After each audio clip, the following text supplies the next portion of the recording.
Manogna is the Chief Operations Officer as well as being Mentor and Research Associate at Center for Fundamental Research and Creative Education, Bangalore. Manogna has an MS from the Indian Institute of Astrophysics, Bangalore, where her thesis was Inflationary Cosmology. She is a keen student of Sanskrit literature and Indic studies and is a passionate environmentalist and gardener. Wow. And as for Megh was most recently employed as a market leader at a Fortune 40 company in China. Alumnus of a globally top-ranked Indian management school, his specialization has included a study of research methods. His professional experience includes an 8+ year stint in China, during which he served a term on the board of 1,000+ member Indian Association, in addition to being a full-time business development consultative sales and marketing engagements in education and technology. Other pursuits include singing and composing music, comparing and planning Indic-centric events. Perceptions of Bharat in global, world, transnational history narratives and Indology are areas of growing interest. Good afternoon, everybody, and thank you so much for joining us during our presentation. Our warm regards to the chair of our session, Dr. Mansingh. I think Sudarshan captured best the distinctive features between how the West and the East approach the sacred. What constitutes sacred for them, what is corporeal, and the distinction between the two has driven this age-old clash. And to us, Pollock represents this new morphology from the American order that tries to express and further this clash. What we have shown in our paper is, by studying some of the theories that he discards, theories that he uses, as well as doing a focused Purvapaksha, where we study his pattern of desacralization through some of the inconsistencies in his work, some of the omissions, some of the distortions, his use of philology, kāvya, rājya, all attempts at separating Sanskrit from its native, grounding associations and cleansing it into a secularized, desacralized form. Pollock begins, though, his magnum opus, The Language of Gods in the World of Men, by acknowledging the categorizations that exist from the Indian studies, that is the Vyavaharika and the pāramārthika set. But in the same tone, he's quick to associate it with Vitros, Viram, and Certum, and start focusing exclusively only on the Vyavaharika set, to the extent of maintaining that there is no flow of energies between the two. So he's going to focus only on the Vyavaharika.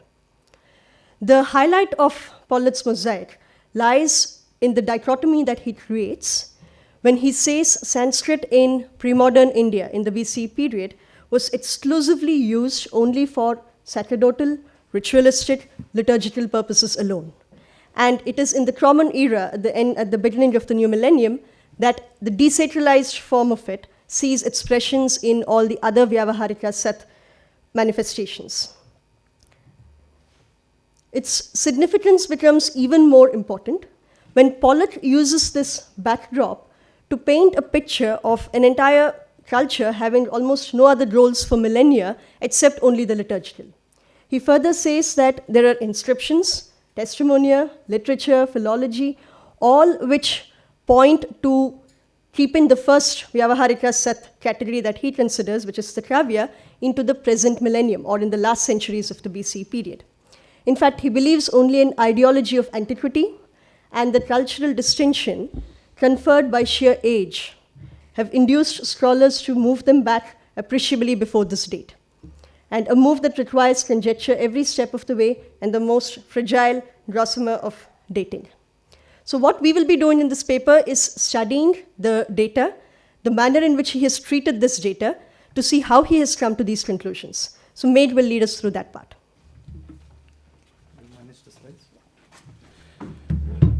Okay, so the organization of a presentation is right on the top. The focus is over here, right?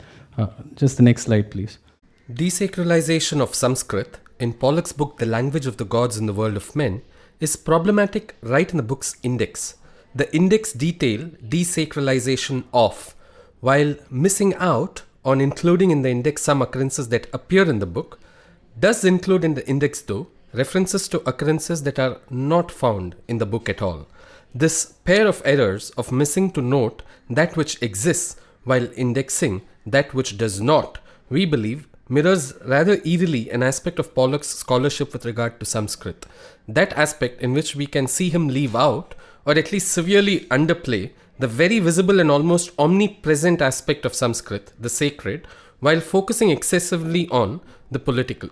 Now, before getting into a deeper Purvapaksha of Pollock's Desacralization of Sanskrit, let us first quickly visit the Purvapaksha ground already covered with regard to desacralization in Rajiv Malhotra's The Battle for Sanskrit, TBFS henceforth. Of the 6 points under, quote, the obsession with secularizing Sanskrit, 4 of them, highlighted in blue, are clearly associated to desacralization. That is, 1. Discarding the transcendent/sacred aspects of Sanskrit. 2. Sidelining oral tradition. 3. Accusing yajna to be linked to social hierarchy. And 4. Disconnecting kāvya from Vedas and Shastras. Summarized elaborations of these points can be found in our paper. The kāvya theory milestone tabulation in TBFS should also be particularly handy for clarity, not only on Pollock's position vis-a-vis tradition, but to also track the evolution in Pollock's own position over the last about 4 decades or so, right across epochs starting from the Vedas up until Rupa Goswami in the 16th century. While these points are elaborated in detail in TBFS and summarized briefly in our paper, what follows is, we hope, new corpus of analysis meant as an addition to the ground that has already been covered. First, let's get started off by instantiating internal inconsistencies that we found in Pollock's work. We include 2 of them here. Coming to the first of 2, in page 1 of The Language of Gods in the World of Men, LGWM henceforth, Sanskrit for Pollock was, quote, long a sacred language restricted to religious practice, unquote. While he then goes on to theorize on the basis of that unsubstantiated assumption of restrictions, 72 pages of rather arduous theorization, he then seems to cast a doubt on his own assumption by including that, quote, it might be impossible to decide whether long-standing discursive restrictions rather than religious preferences explain absence of Sanskrit. While neither of these reasons are again conclusively established, in view of his later position punctuated with doubt about discursive restrictions, will Pollock hence at least concede that it may therefore be proportionately, quote, impossible to decide, unquote, whether his so-called great first moment of transformation really occurred the way he proposed, for which restrictions of Sanskrit in times before seems to be an assumption. To what we see as the second inconsistency, in page 76, Pollock writes that, quote, to this degree it is correct to refer to kāvya as a direct descendant of Vedic mantra. Yet in page 77, he writes that one must be, quote, careful to not make kāvya a continuation of Veda, unquote. In between these 2 inconsistent positions, he concludes that, quote, the rhetorical, discursive, aesthetic and effective purposes of kāvya are entirely different from those of the Veda, unquote. What we see as his slate is to use the basis that proves difference between Veda and kāvya to propose and justify discontinuity. To take a simple example to make our point, a daughter and father are certainly different, at least at 2 distinct physical entities to start with. However, that distinctness alone, and that's our argument, is not sufficient to establish discontinuity between the daughter and father, or in this case, kāvya and Veda. From basic internal inconsistencies, let us now look at distortions, at least 5 of them that we found. First 2 of them being what we call category level, translation-based distortions. To come to the first of those 2, Shravya and Drishya. Now, Shravya and Drishya as ways to categorize kāvya, and these are translated as audible and visible, respectively, by insider Krishnamacharya in his 1937 book, History of Sanskrit Literature.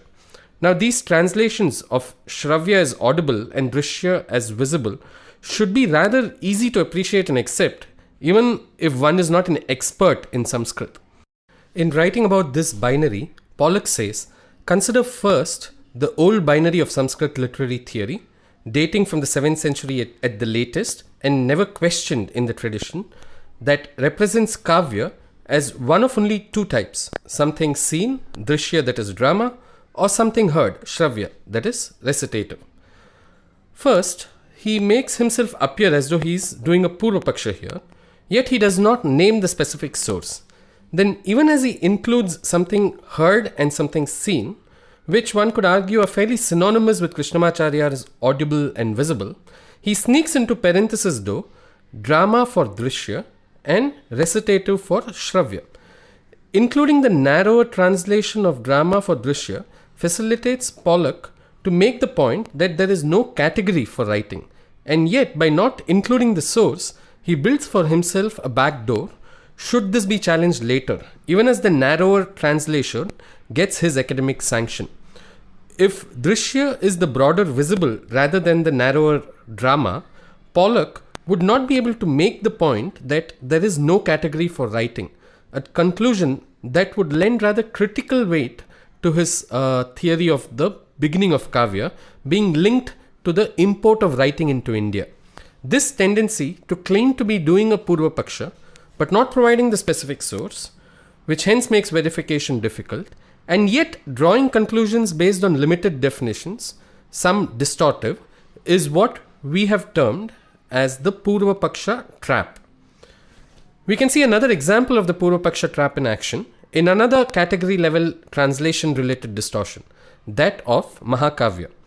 Again, referring to credible tradition without being specific, Pollock sanctions by inclusion courtly epics as a translation for Mahakāvya. The notion of courtly, needless to say, helps link and in some sense limit Mahakāvya to the notion of power. Court, though, does not feature in the English definition of Mahakāvya as deduced by insider Krishnamacharya, as evident in his surmise based on Dandin's Kāvya Darsha and Vishwanatha's Sahitya Darpana. Krishnamacharya about Mahakāvya writes, shortly stated, a Mahakāvya is a writing of considerable length, varying description and elaborate conclusion, embracing a narrative, theological or historical, and is divided into sargas or cantos for convenience of narration. Nowhere above in this deduction by Krishnamacharya does one find the notion of courtly being a single defining attribute of Mahakāvya. Moving on now to the third distortion about writing in India before Common Era. We see in the drishya and drama distortion the opening seized by Pollock to make the point that, quote, there is no category for writing, unquote. This is important to Pollock as he believes writing was imported into India in the mid-3rd century BCE, and this for him is key to the beginning of kāvya itself, and in some sense to the history of Sanskrit. While Pollock quotes Richard Salomon in his book, he, willfully or otherwise, refuses to point out to evidence eluded by the same Salomon in his 1998 book. Evidence, for example, such as occurrence of Lipi in Ashtadhyayi of Panini, whom Pollock himself dates to 4th century BCE, therefore posing a challenge to Pollock's dating of beginning of Brahmi writing in South Asia/India to mid-3rd century BCE. More evidence is found in works of Subhash Kak's 1994 paper, revisited and embellished by him in his 2015 edition of the book, in which one finds references to Brahmi pottery attested to at least 9th century BCE. Moving on now, for Pollock, nothing suggests a date of Indic writing before mid-3rd century BC. Nothing suggests that any remotely comparable Sanskrit text existed prior to this time, and rather fantastically that nothing suggests any Sanskrit texts have since been lost. Notwithstanding the fact that he fails to include already existing evidence that may challenge his position on Brahmi writing at least, his nothing seems to suggest that he knows all that was destroyed, natural or by the multiple invasions that one has seen in the history of Bharat, seems to suggest that he has already read and analyzed the over 30 million or so manuscripts as per an estimate which he himself includes, and seems to suggest that he knows all that is going on in archaeology today, and all that is going to be attested in the future.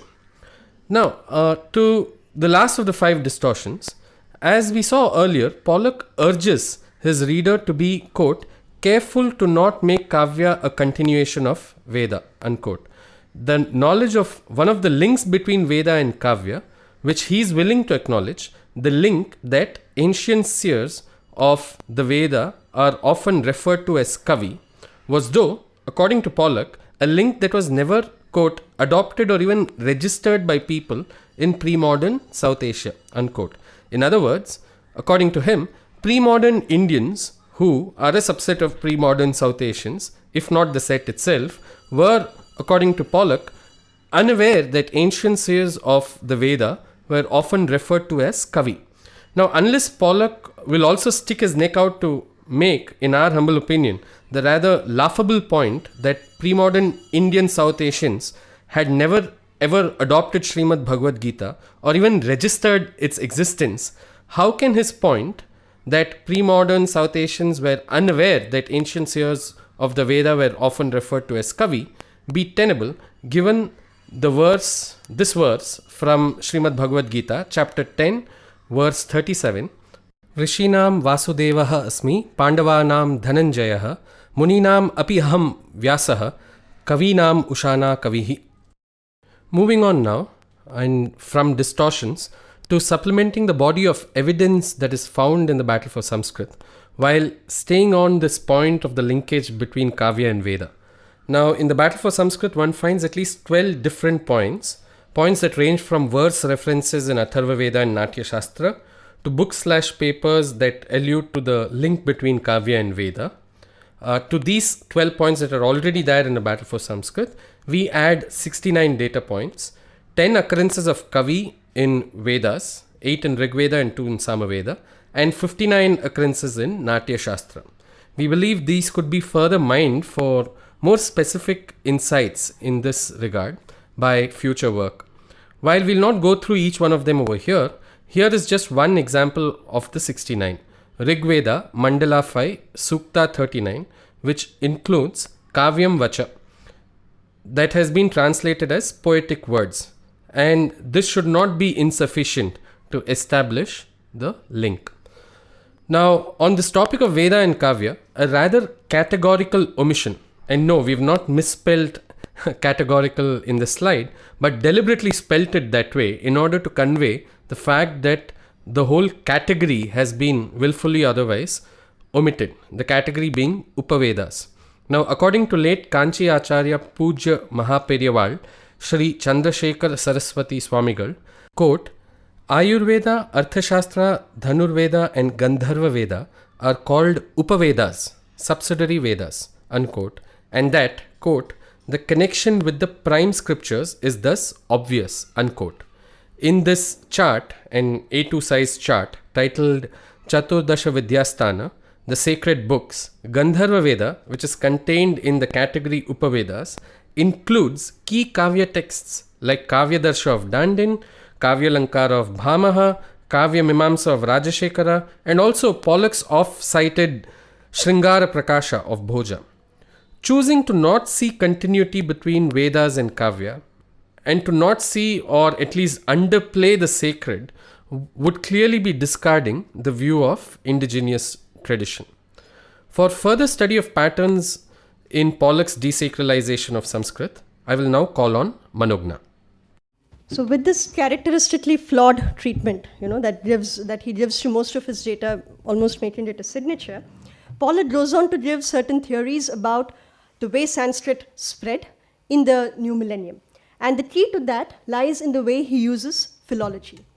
Pollock believes that in his cosmopolitan order, which we will elaborate upon soon, philology lays the basis for power, even as philological traditions encouraged the spread as well as growth of Sanskrit literature outside the realms which were liturgical primarily and sacerdotal. This critical philology of Pollock's brand enables him to read relationships between polity, kinship, and prashasti, thereby creating alternate models of culture and power in South Asia.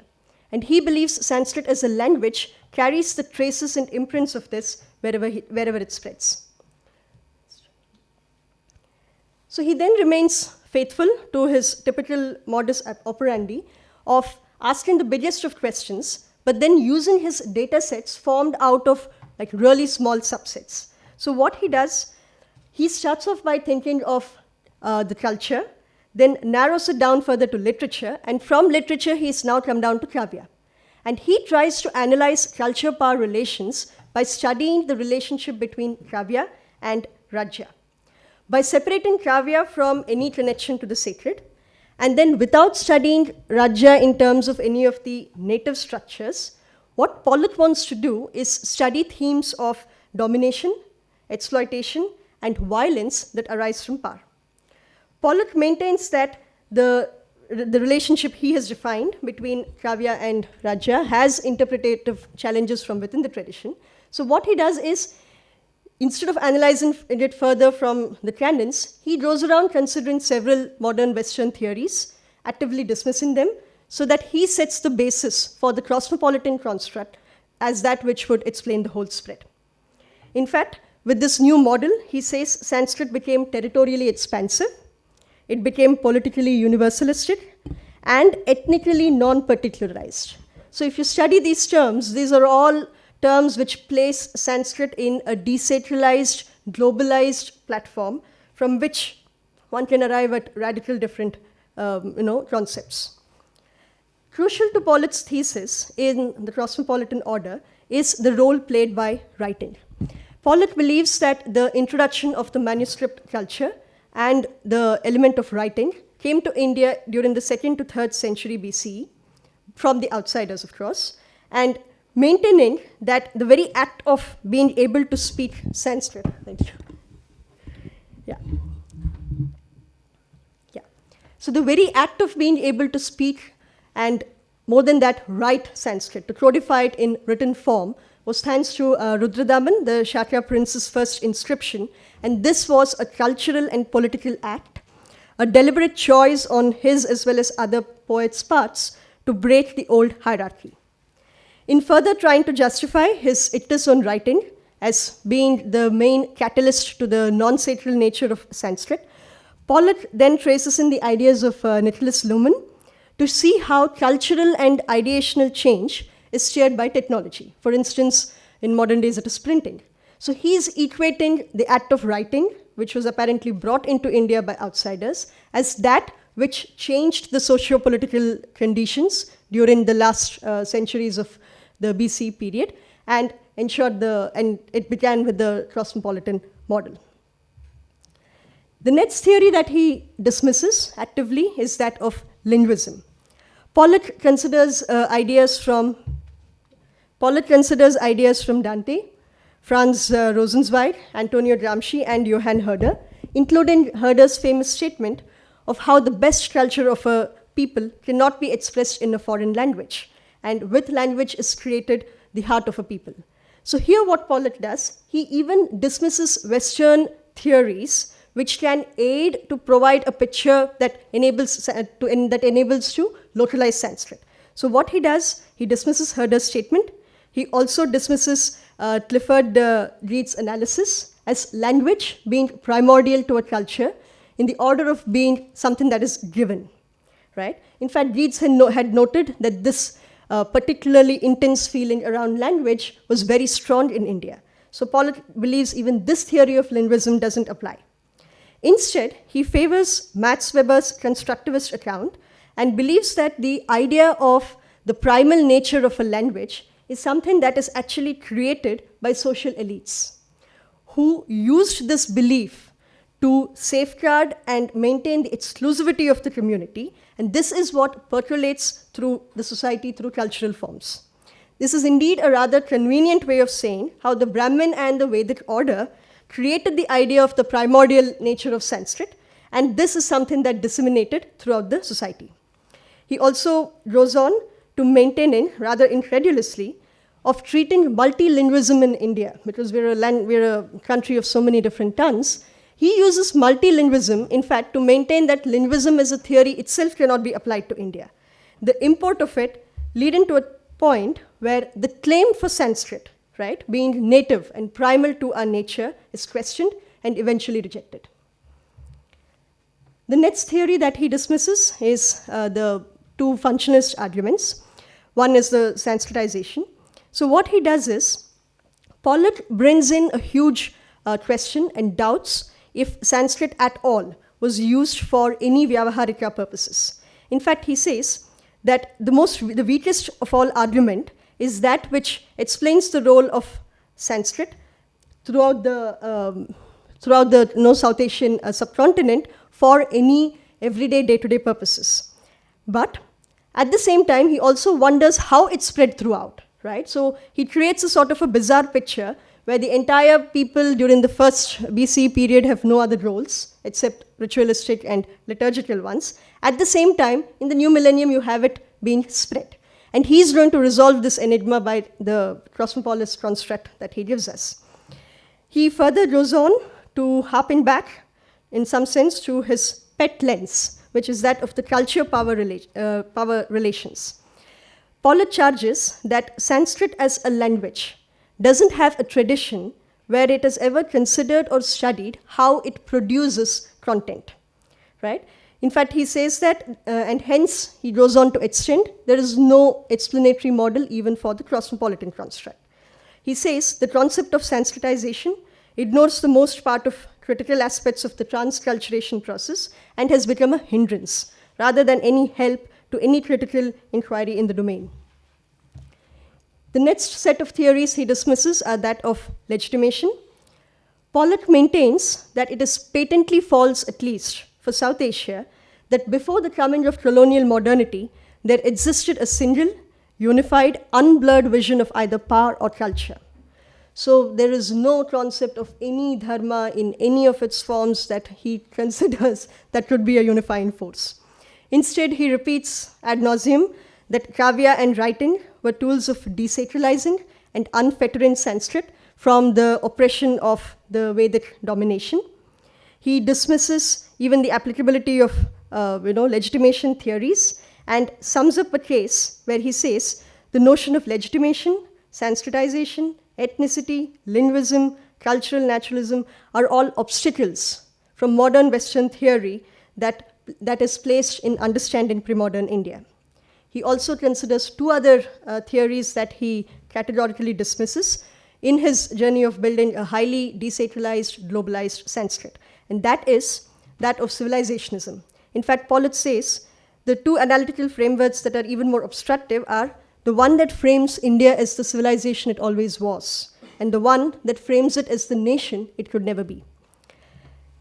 So in considering the civilizational aspect of it, Pollock believes that nationalism as well as civilizationism as categories are not applicable to Sanskrit, which always saw itself as existing everywhere in general and nowhere in particular.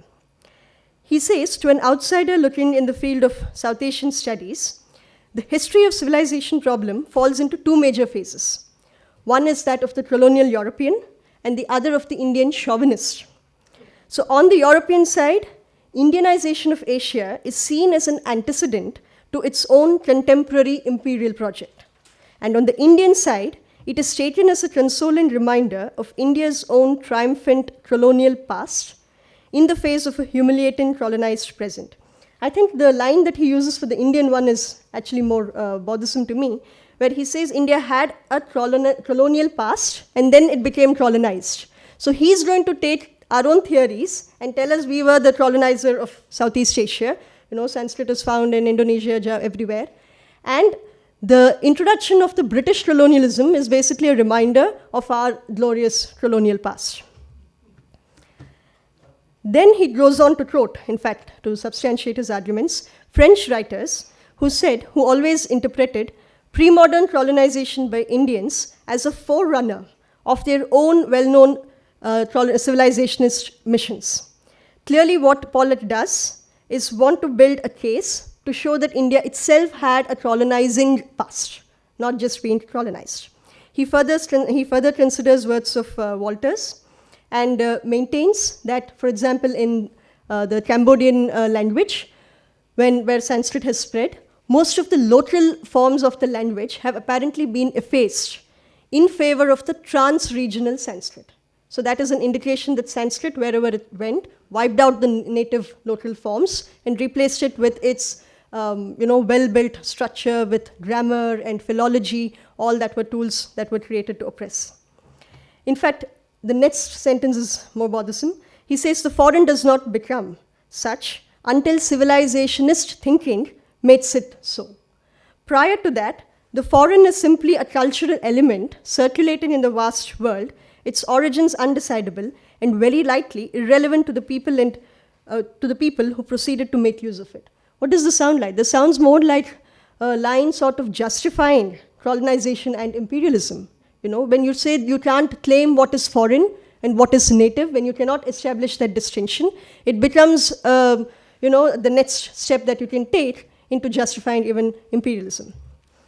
Further dismissing indigenism, Pollock demonstrates that all culture is really a transculture, and indigenism is to the history of culture what creationism is to the history of science, right? So Pollock then considers a considerable body of work that has been taken in this form and shows, and in fact asks this question, what possible conception of the world as a whole can be said to characterize Indian civilization, which has witnessed struggles over conceptions of the world of the most incommensurable and irreconcilable sort for 3 millennia. So there is no dharma anywhere. So we are not a people who have had a unifying paradigm which has seen manifestations in all its innumerable forms, has no unifying force. Indeed, a stable singularity called the Indian culture, so often conjured up by Southeast Asian indigenous, never existed. What did exist was only a range of cultural and political codes and acts, many recently developed and undoubtedly generated out of various local practices. Only gradually, apparently, did all these coalesce and come together, and from the idea of considering it as a process, culture or civilization becomes nothing but a concept that has been legitimized, right? And then he goes on to maintain that present-day understandings of civilization may be based on indigenous conceptions that are unhistorical and reductive, right? So what he wants is for us to go back to the drawing board, take all his theories and come up with more patterns and see how this desacralized language, what he shows through his patterns. So how did it become this? How did it become a trans-regional language with no native associations, completely disconnected from any of its Vedic roots or any of it that can create structures where a set of people can claim to defend it? So in continuing with tradition from his European predecessors, Pollock rather imperiously asks, are there any decision makers, as they refer to themselves at universities and foundations, who would not agree that in the cognitive sweepstakes of human history, Western knowledge has won and South Asian knowledge is lost, that the rest of the world has ineluctably become the West, not the South, that accordingly, South Asian knowledge that the South Asians themselves have produced can no longer be held to have any significant consequences for the future of a human species. So with such clear assertion of the victory of the Western knowledge systems, I think it's only in vain that one can search for a template that would actively respect a system's internal parameters. A careful examination of Pollock's work also lays bare his sometimes very explicit, sometimes implicit intentions to globalize the Sanskrit very clearly. His remarks over here, exhuming these anomalies as future potentialities by decivilizing, denationalizing the Indian past, where they were once lived realities, is something that might be achieved by a serious historical account of Sanskrit in the world.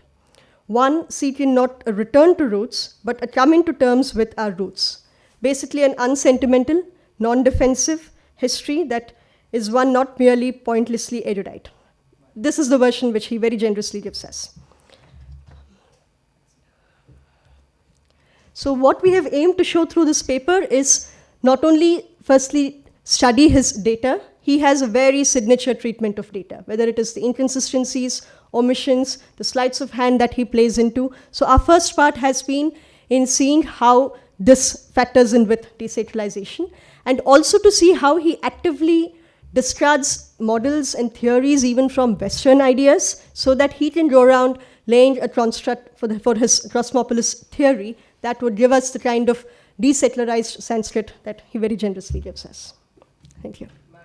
To help me, you can do two things. You can go to the subscribe button on my YouTube and subscribe. We need more subscribers there. Secondly, I get lots of emails on people saying, how do we donate? How can we help you? You go to rajivmalhotra.com or you go to infinityfoundation.com and you can hit the donate button. You can donate in dollars. There are different ways mentioned. If you want to donate in rupees, there is a column called Infinity Foundation India, and you click that and there are instructions on how you can donate in India.